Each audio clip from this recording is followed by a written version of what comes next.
الحمد لله كفى وسلام على عباده الذين اصطفى أما بعد.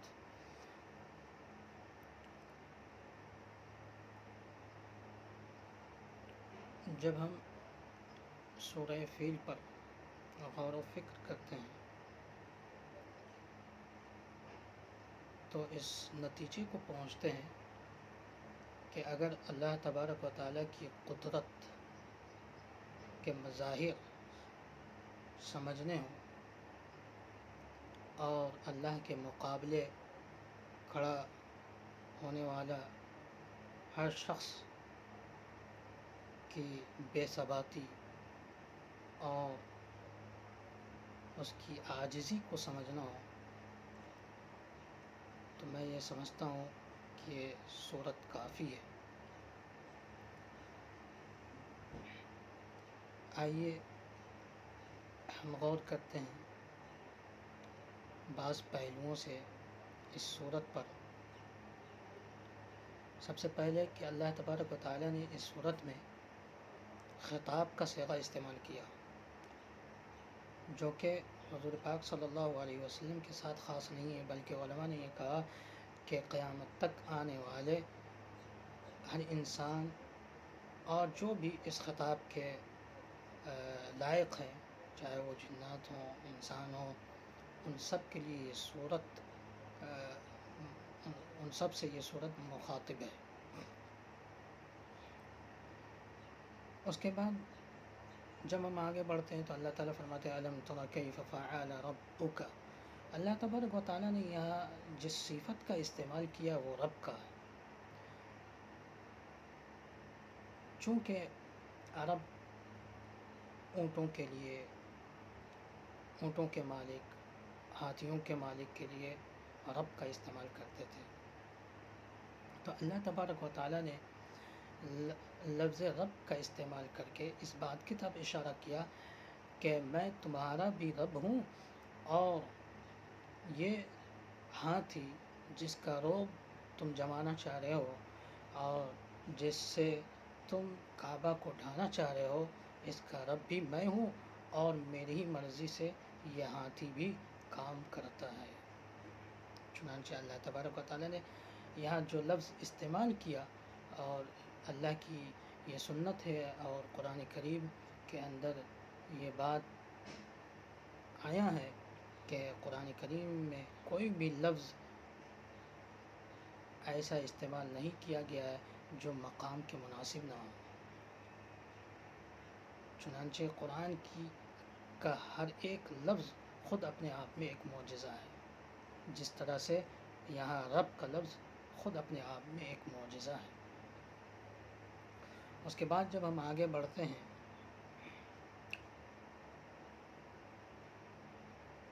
تو اللہ تبارک و تعالیٰ فرماتے ہیں ارسل علیہم. اس سے پہلے ربک باصحاب الفیل، اللہ تبارک و تعالیٰ نے وہاں اصحاب فیل کہا، ارباب فیل نہیں کہا. کیوں؟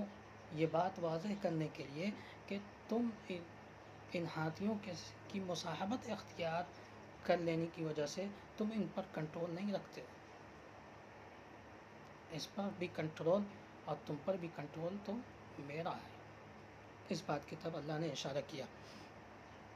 پھر اللہ تبارک و تعالیٰ نے کیوں ابرہہ اور اس کی لاؤ لشکر کو ہلاک کرنے کے لیے پرندوں کا انتخاب کیا؟ کچھ اور چیز کا بھی انتخاب کر سکتے تھے.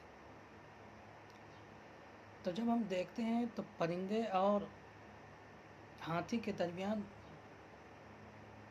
بہت سی چیزوں میں مشابہت ہے. سب سے پہلے یہ کہ اللہ تبارک و تعالیٰ نے یہ بتانے کے لیے پرندوں کا استعمال کیا کہ جب اللہ کسی متکبر کو چاہتا ہے کہ وہ اسے عذاب میں مبتلا کرے اور اسے اپنی قدرت دکھلائے، تو ایک ادنا سی مخلوق سے بھی اسے نقصان پہنچاتا ہے اور اپنی قدرت کا اظہار کرتا ہے. بہرکیف اس کے باوجود پرندے اور ہاتھی کے درمیان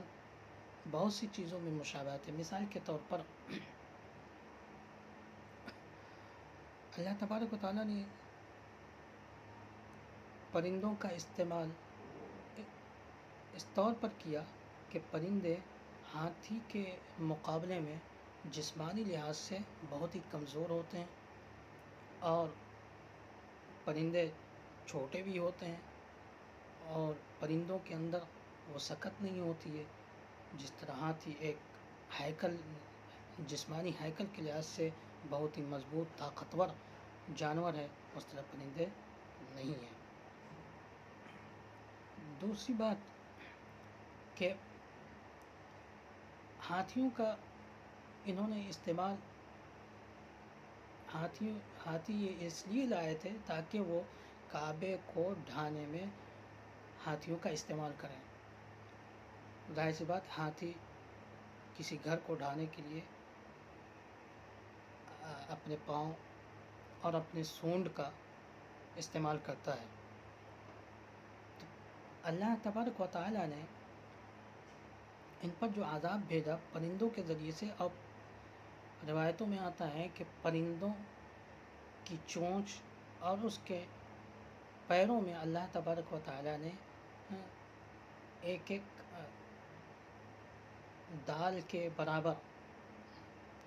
پتھر رکھے اور اسے بھیجا۔ تو سب سے پہلے کہ جو سون کسی گھر کو تباہ برباد کرنے کے لیے اہم کردار ادا کرتا ہے، تو اللہ تبارک و تعالیٰ نے اس کا جواب پرندے کی چونچ سے دلوایا، کہ ایک چونچ جو معمولی سی چونچ اور بہت ہی، اور سونڈ کے مقابلے میں بہت ہی صغیر الحجم، بالکل چھوٹی سی چیز، اور سونڈ کے مقابلے میں بہت ہی معمولی اور کمزور، پھر ہاتھی اپنے پاؤں کا استعمال کرتے ہیں کسی چیز کو برباد کرنے کے لیے، کسی چیز کو روننے کے لیے، تو اللہ تعالیٰ نے پرندوں کے پاؤں میں بھی جو ہے پتھر رکھے، یہ بتلانے کے لیے کہ تمہارے ہاتھیوں کے جو پیر ہیں اس کے مقابلے میں یہ پرندے جو ہیں ان کے جو پیر ہیں اللہ کی قدرت سے آج وہ کام کر کر دکھائیں گے جو تمہارے ہاتھی بھی کام کر کے نہیں دکھائیں گے۔ چنانچہ اللہ تعالیٰ نے ان کے پیروں میں، روایتوں میں آتا ہے کہ ان کے پیروں میں بھی پتھر تھے، جو معمولی کنکڑ کہہ لیں، اور اللہ تبارک و تعالیٰ نے ان سے ابرہہ اور اس کی لشکر کو ہلاک کرنے کا کام لیا۔ تیسری بات کہ انہوں نے ہاتھی کو لا کر کے یہ بھی ایک اظہار کرنا چاہا تھا اپنے رعب کا، اپنے دبدبے کا، چونکہ عرب اس جیسے جانور سے واقف تو تھے، لیکن باقاعدہ ان کے یہاں یہ جانور پایا نہیں جاتا ہے۔ چنانچہ اللہ تبارک و تعالیٰ نے پرندوں کا استعمال کر کے یہ دکھایا کہ وہ پرندے جو ہر جگہ دیکھے جاتے ہیں اور ہر جگہ ملتے ہیں، وہ پرندے بھی آپ کے یعنی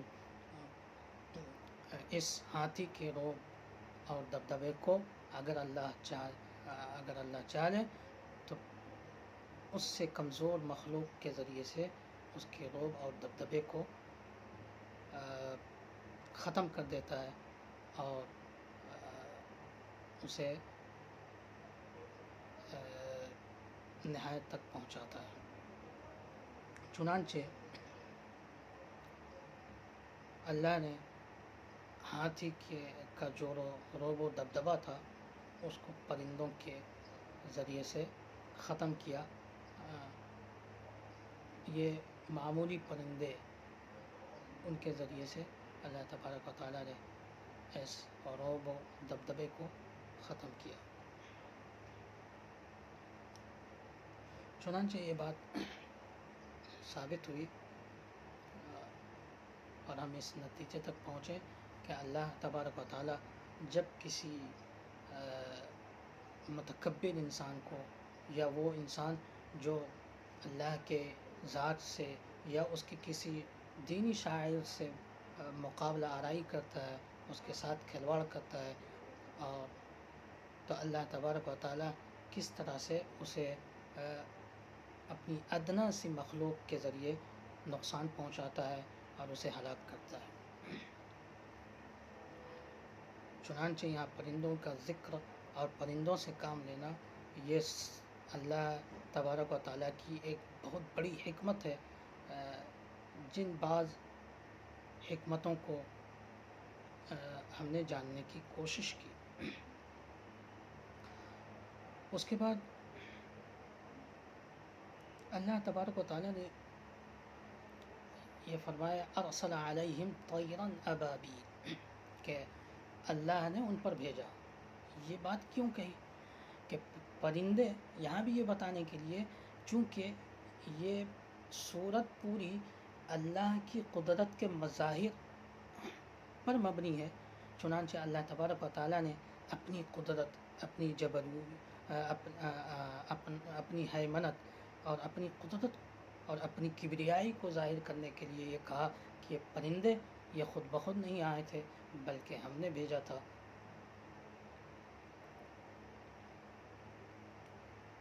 پھر آگے آخری جو آیت ہے وہ بھی اللہ کی عجیب و غریب قدرت کا اظہار کرتی ہے. اللہ نے فرمایا فَجَعَلَهُمْ كَعَصْفٍ مَأْكُولٍ، کہ ہم نے ان کو کھائے ہوئے بھوسے کی طرح کر دیا. وہ شان و شوکت، وہ روب و دبدبہ، اور روایتوں میں آتا ہے کہ 60,000 فوج تھی، اور اس قدر روب و دبدبہ والے انسان کو بھوسا، اور وہ بھی بھوسا نہیں بلکہ کھائے ہوئے بھوسے کی طرح کر دیا. کہ چلے تھے کعبہ کی دیواروں کو توڑنے کے لیے اور کعبہ کو منہدم کرنے کے لیے، اللہ نے خود انہیں ایسا کر دیا کہ وہ مٹ گئے. اور مٹے تو ایسے نہیں مٹے بلکہ یہ ذلت آمیز لفظ، اور اللہ تبارک و تعالیٰ نے ان کے ساتھ جو ذلت کا معاملہ کیا، یہ لفظ ظاہر سی بات ہے کسی انسان کا انتخاب نہیں ہو سکتا. اس طرح کے لفظ کا انتخاب اللہ ہی کر سکتے ہیں. چنانچہ فرمایا کعصف مأکول، کہ انہیں بھوسا بھی نہیں بلکہ کھائے ہوئے بھوسے کی طرح بنایا. معقول سے اس بات کی طرف بھی اشارہ کیا ہے کہ یعنی وہ بالکل بے جان ہو گئے، ان کی وہ بالکل عاجز، اور کچھ ان کی جو ہے حرکت ہی نہیں رہی. العصف تو ہے ہی کہ وہ بالکل ہی جو ہے بھوسے کی طرح جب انسان ہو جائے تو ظاہر سی بات اس کے اندر وہ حرکت کہاں ہوتی. لیکن یہاں معقول یہ بتانے کے لیے صرف نہیں آیا کہ جو ہے وہ مردے ہو گئے، بلکہ یہاں معقول کا لفظ جو اللہ تبارک و تعالیٰ نے استعمال کیا ہے، یہ عجیب بلاغتی نقطہ ہے کہ اللہ تبارک و تعالیٰ نے یہاں معقول کے لفظ کو استعمال کر کے اس بات کی طرف اشارہ کیا کہ وہ انسان جس کے مقابلے میں کوئی انسان کھڑا ہونے سے گھبراتا تھا، وہ انسان جن سے بعض لوگ یعنی جنہیں دیکھ کر کے جو ہے یہ محسوس کرتے تھے کہ یہ اتنا عظیم حاکم ہے اور قدر شان و شوکت والا اور جس تزک و احتشام اور جس شان و شوکت کے ساتھ وہ کعبے کو منہدم کرنے کے لیے آیا تھا، اللہ تبارک و تعالیٰ نے اس لفظ کے ذریعے سے اس کی حقیقت کو اور اپنی قدرت کی اظہار اس لفظ کے ذریعے سے کیا کہ ان کو صرف بھوسا ہی نہیں بنایا بلکہ کھایا ہوا بھوسا بنا، جس کے اندر سڑان ہو، تعفن ہو، جس انسان کو دیکھنے کے لیے لوگ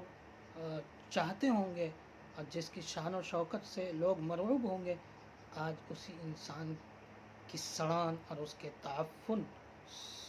کا یہ حال ہے کہ لوگ اس سے بھاگ رہے ہیں، یہاں تک کہ جانور بھی اس سے دور ہو رہے ہیں۔ تو گویا کہ اس صورت کے اندر اللہ تبارک و تعالیٰ نے آخری درجے کی ذلت اور رسوائی اور اپنی عظمت اور اپنی قدرت کو بتلایا کہ ذلیل اللہ تبارک و تعالیٰ نے اس شخص کو کس طرح سے کیا جس نے اللہ کے ایک گھر کے مقابلے میں کھڑا ہوا اور اس کے ساتھ کھلواڑ کرنے کا اور اسے منہدم کرنے کا ارادہ کیا، تو اللہ نے کس طرح سے اسے نیست و نابود کر دیا کہ وہ خود مٹ گیا جو چلا تھا حرم کو مٹانے کے لیے۔ اور اللہ تبارک و تعالیٰ نے یہاں اپنی قدرت کا اظہار کیا کہ اللہ کسی کا محتاج نہیں، اللہ چاہے تو ادنیٰ سی ادنیٰ مخلوق سے بھی تمہیں نقصان پہنچا سکتا، اللہ چاہے تو تمہیں ہلاک کر سکتا۔ اور ظاہر سی بات ہے قرآن میں آپ دیکھیں کس طرح سے نافرمان قوموں کو اللہ نے ہلاک کیا معمولی چیزوں کے ذریعے سے، اور جو اپنی کبریائی کی ثناخوانی کیا کرتے تھے یا جن کی کبریائی کے گن گائے جاتے تھے، اللہ نے ان کو کس طرح سے زمیں بوس کیا اور کس طرح سے انہیں ذلت و خوار سے ہمکنار کیا۔ اللہ تبارک و تعالیٰ اس صورت کو ہمارے لیے اللہ کی اس کی قدرت کو سمجھنے کے لیے اور ہمیں اللہ کے سامنے اپنی عاجزی کا اظہار کرنے کے لیے ایک ذریعہ بنائے۔ وآخر دعوانا الحمد للہ رب العالمین۔